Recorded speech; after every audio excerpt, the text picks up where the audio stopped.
All right, guys. So, festival tier list. I decided to make a festival tier list because I have not made a tier list in a little bit. It's actually been a few months since my last tier list video. So I thought, why not make a tier list for festival units only? Let me know if you guys like the tier list.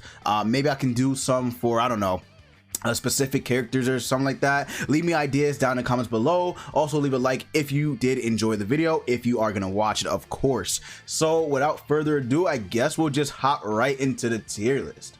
So I broke this tier list down into 4 categories: God tier, broken, mid, and then meh. I guess maybe I should just move this down. I mean, yeah, we'll do that. Broken, or I don't know, I guess they could be interchangeable. I guess if they're broken, they're just, you know, broken, right, beyond belief. But if they're God tier, you know, they're all right. But anyway, we'll start off with the first festival unit to ever come out, and that is my boy Lost Vein. So when Lost Vein came out, he was an absolute powerhouse. No one could touch him.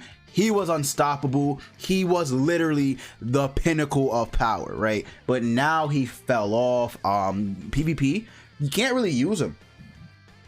Nowadays, many characters have such high crit resistance and crit defense that he doesn't deal damage. His whole gimmick is to take hits and then deal damage, right? So if he can't do that, then what's the point of having him in PvP?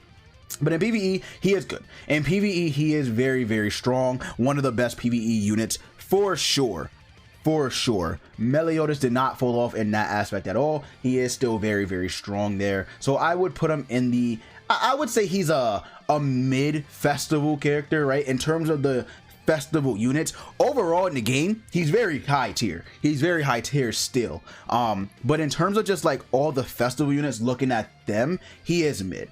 He has really no team that makes him pop off. You could alt rush with him, you could, but even nowadays there's no guarantee that you'll kill again, because units have such high crit resistance and defense that if you don't crit on his ult, you know, it's not a sure thing that you'll kill. Maybe if all cards in hand are Lost Vein and you only have, like, I don't know, a single different card, yeah, you might kill, but that relies on a lot of RNG. So yeah, he is still high tier in terms of festival units, or yeah, in terms of all units, but in terms of festival units, he's mid. He is a mid character, but I would still say that if you have him, he definitely is still good for PvE content. Not PvP, but PvE for sure.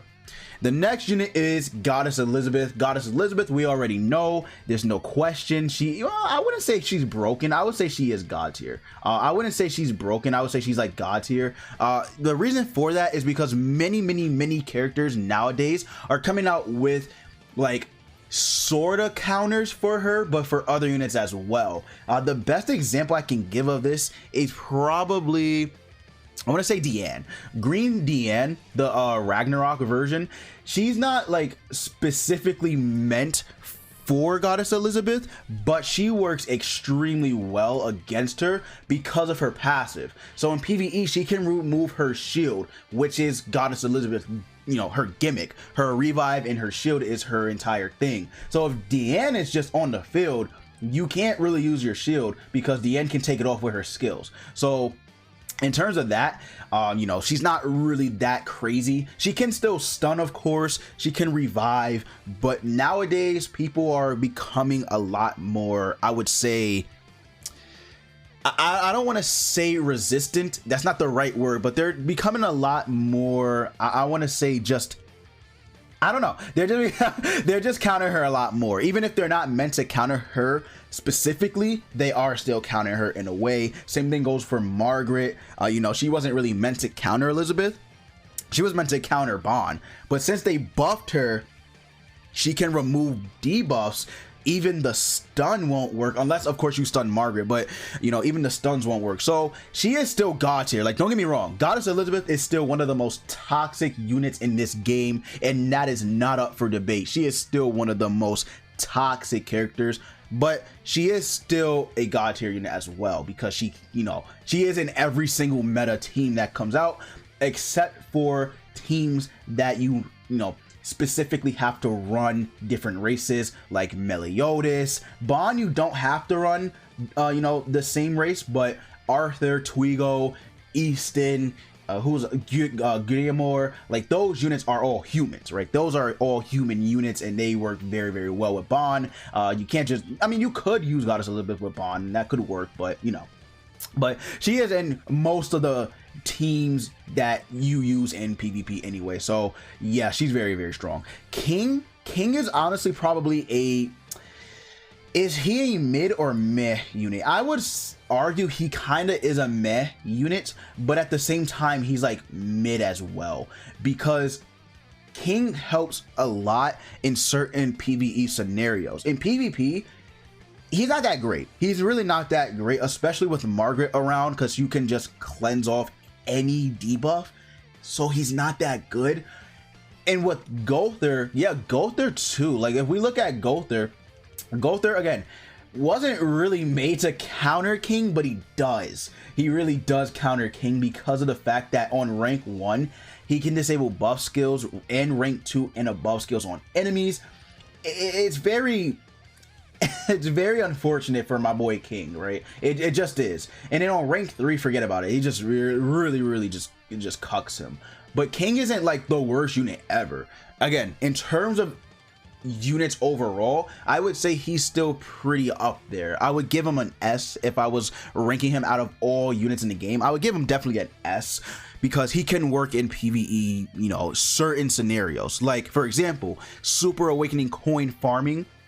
If you're just, going in to get Super Awakening coins, you're low on them, he can help a lot. He does help out a lot if he's 6 out of 6. So I would say he's you could argue he's a meh character, because maybe a lot of people don't like him, but I feel like he does get a lot of crap for being king, king himself. But he's not bad. He's definitely not bad. I could argue he is in mid, but I can't give him anything above these two. So for now, I guess I'll just give him meh, right? Let me know down in the comments below if you disagree with me or if you agree. I'm very curious to hear what you guys have to think or have to say about that, or what you guys think about him being here. But the one Escanor, he is definitely still God tier. He was just a powerhouse when he released. Oh my god, he is similar to Lost Vein when he came out. The one Escanor is crazy, man. I would say he is still really strong. It's just now we have really good units, so it's not it's not like we don't have Margaret, Bond, Merlin. We have these units that can cuck him a little bit, but for sure he is still up there in the god tier. There's no doubt about that in my mind. Like, it'll be a very long time before the one Escanor is considered even close to a mid unit, right? So he is god tier. He's not broken by any means. He definitely is not broken by any means of the word. He is very strong. Many teams can still use him. You can even use him on Bond's team. That's how that's how good he is. He's very good for DPS damage. Very good. But again, Gother cucks him because he can disable buff skills and rank 2 and above skills on all enemies, and then he decreases skill ranks, and then also once he gets this, disables everything but debuff skills. The one can't do anything. Of course, the one still gets debuff immunity, so once he gets that, he doesn't matter. But I mean, Gother is still very strong. Honestly, I don't know how I feel about Gother. He's one of the I understand that I didn't put him in here. I'm mainly going over global, by the way. Should have put that in the beginning. I might put text or something, edit it after I record. But the reason why I didn't put Gother in here is because this is a global list first and foremost. But the second reason is because I don't know where Gother actually falls in this. I mean, he probably would fall in god tier. I don't know if he's broken. I mean, he definitely has the potential to be, but I think he would just be god tier if anything. So if I were to put Gother, he probably would just be god tier, for sure. And then we get to Lost Vein, or not Lost Vein, Assault mode. Assault melee.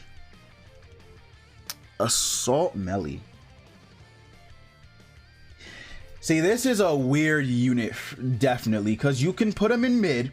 I love Assault melee, but you definitely could put him in mid for now, where the meta stands. But I feel like this is where he belongs. I do feel like this is where Assault Melee belongs.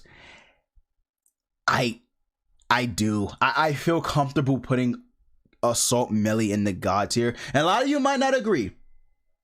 A lot of you might, you know, you might be like, hey, he sucks. And I can see why you would think that. I can definitely see why you would think that. The units that have come out recently have kind of been putting my boy Assault Mode in the grave. Let's not cap. Let's not cap. They have. But he is still very, very good. Even aside from PvP. The same thing goes for the one Escanor, by the way. Even aside from PvP, in PvE, they are still very strong units. Very, very strong units.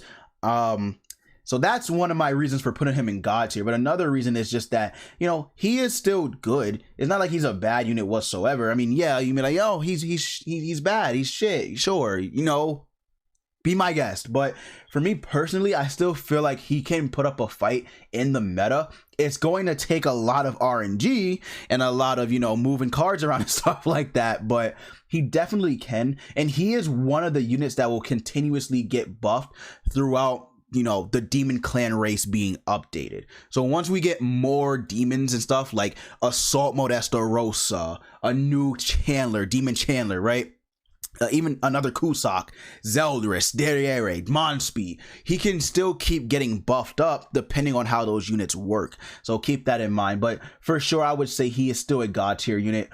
You know, aside from PvP, PvE, he's a monster in PvE. He actually is a really, really good unit in PvE. But yeah, for sure, Assault Melee deserves to be in God tier. Again, you could put him in mid. I don't see you putting him in meh, but you definitely, I mean, if you argued against me saying that he could be in mid, I wouldn't, you know, be like completely opposed to the idea, but for sure he's in God tier. Merlin is broken.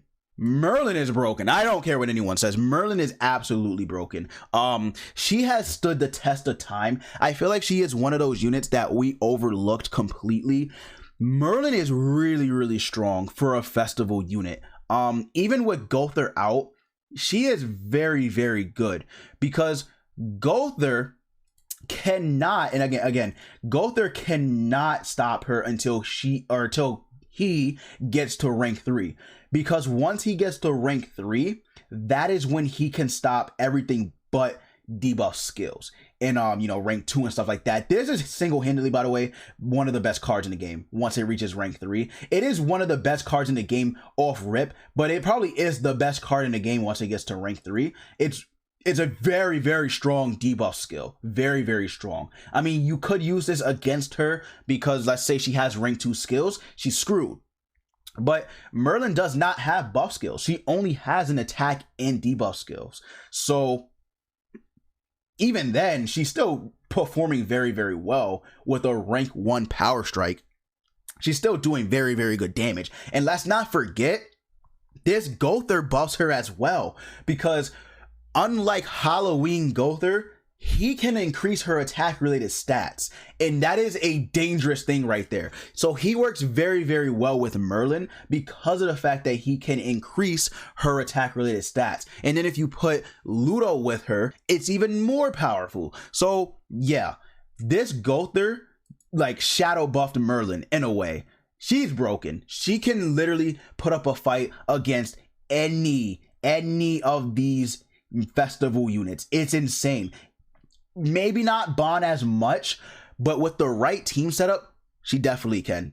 She definitely can put up a fight against Bond. If she can stop his recovery every turn, and let's say you have, I don't know, the one Escanor just doing damage to Bond or Arthur, she can put up a fight. But with the Holy Relics, Bond is just crazy. He is actually insane. So Merlin, for PvP, is a monster. For PvE, she's okay. I'm gonna be honest, she is okay. She's not the craziest outside of PvP, but in terms of just overall like power in PvP, she's crazy. So that's why she's broken. I consider her broken for sure. Not even an argument there. She is definitely broken. Zeldrus, I'll put in mid. Zeldrus, I could see you putting in mid. You maybe could put him in God tier, but for the most part, I think Zeldrus, and I love Zeldrus. Y'all already know I love Zeldrus, but I think he's mid. What hurts him the most, I feel like, is his own commandment.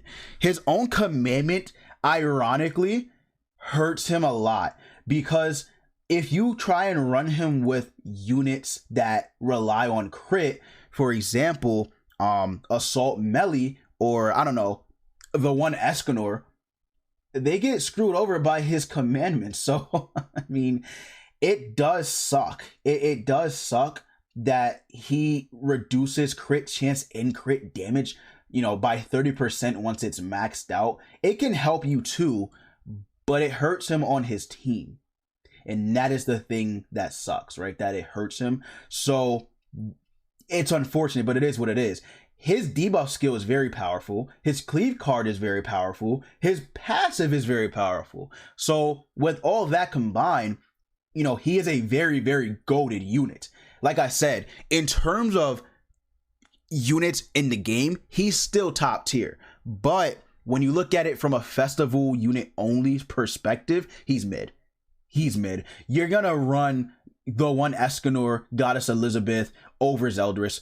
You're gonna run assault mode if you don't have Zeldrus, or if you even have Zeldrus over Zeldrus. Even though he is part of his team, you're probably gonna just put Zeldrus in the back anyway, so it doesn't matter. Of course, with Kusak coming out, he does increase Zeldrus's damage, but I don't think it's enough to really put Zeldrus up here like that. It can be on the right turns and situations. It can be, you know, Zeldrus being up here in God tier, but for the most part, I feel like he's gonna be mid for a lot of players, unless you really, really, really invest in Zeldrus, which I don't think a lot of people are gonna do. So mid is where he's at. In PvE, not really all that special. I'm gonna be honest. No one really uses him outside of PvP that much.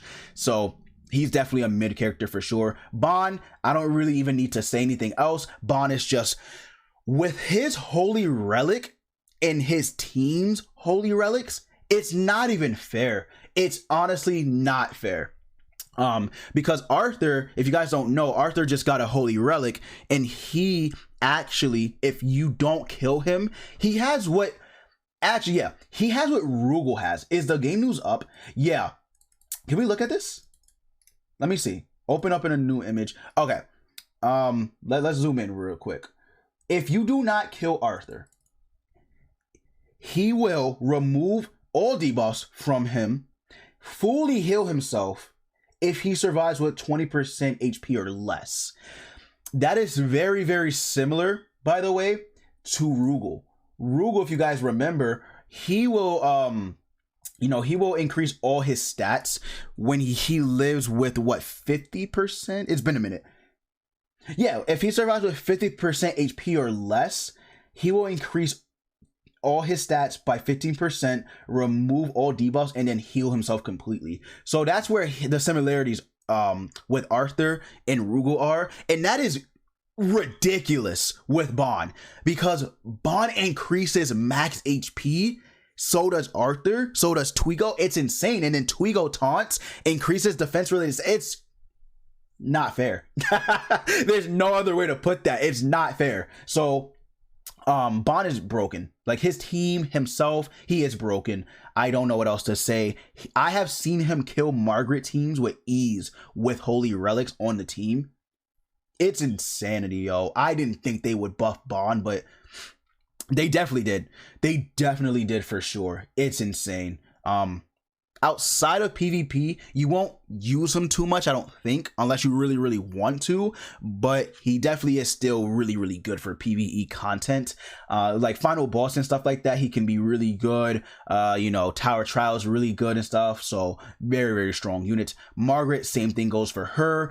Obviously, you already know how good Margaret is. Very strong, very you know, very useful, viable on many teams, where her buffs, removing debuffs, her charge AoE, strong ultimate, single target, sever, can buff up Goddess. She's good. Like, that's all I got to say. She's good. Would I put Merlin above Margaret? I don't know. The reason I say that is because if Merlin goes first, there is a good chance you could lose Margaret within the first or second turn. Merlin is just that powerful, and I'm not even trying to gas Merlin up. She can just, obviously Margaret can remove the infect, but Merlin can infect Margaret, and then she can use Power Strike, and then whoever she has on her team can target Margaret as well. Margaret has to use the, remove debuff. She has to, because then she can't heal. It's insanity, man. It is actually insane that Merlin has become one of the craziest PvP units in the game because of Margaret's release. Bond is just insane. Bond is just another beast in himself. He is crazy. He is actually insane. So yeah, and obviously outside of PvE or PvP and PvE, Margaret is really, really good, especially for the big bird. Margaret is very, very useful. So Margaret really is really, really good. Really, really good. Obviously, I don't even need to say anything about that. And then finally, Cusack. Cusack is man. Cusack, I think, is honestly one of those units where he looks good on certain teams in certain scenarios. It's like, wow, he is very strong, right? He is amazing. But at that same time, you don't have the situation you're in, and you're facing, let's say you're facing, I don't know, you're facing a Merlin team, an unknown team. You're screwed. What are you going to do? You're not going to do much, because his passive relies on the enemy increasing their maximum HP. Now, I'll be honest with you. If Cusack, which I don't know if he would be broken or not. I don't think he would necessarily. Would he be broken? I don't know. Maybe he would be. Maybe he would be. But if Cusack was, instead of increased max HP, if it was just basically, if it were current HP or something like that, would he be broken? I don't think he would be broken. If he inflicted an additional 40% damage, based on the enemy's remaining HP, would he be broken? Maybe he would. Maybe he would actually be broken. I don't know. But I feel like the fact that they put increased max HP, and especially the fact that it says in PvP, it hurts him. You could have at least given him this in PvE. Who off the top of your head increases their maximum HP besides I don't know, event exclusive demon bosses and stuff like that? Who does that outside of, like I said, event exclusive demons? No one. No one. So I don't think there was a reason to, pretty much give him this only in PvP. I think they could have made it a PvE thing as well. But unfortunately, Cusack, I don't think is going to, excel as much as people want or, think. He's pretty much an overall, in terms of overall units in the game, he's a mid character. I'm not gonna lie. So for festival units, he's meh. Like I said, for King, in case you got to the end of this video, King can be mid or meh. I don't think I give him God tier, but I think I give him that. I know a couple people are gonna, oh my god, they're gonna kill me for this. I know they are, but it is what it is. This is personally what I think the festival units stand. So yeah, I think this list is pretty damn good. I think it's good for the most part. Let me know if you guys disagree, which you probably will. But that's okay, right? Let me know what you guys think about this tier list. You agree? Do you disagree? Why? Why not? You already know the deal. Let me know. But yeah, guys, you already know. As always, I will see you all next time.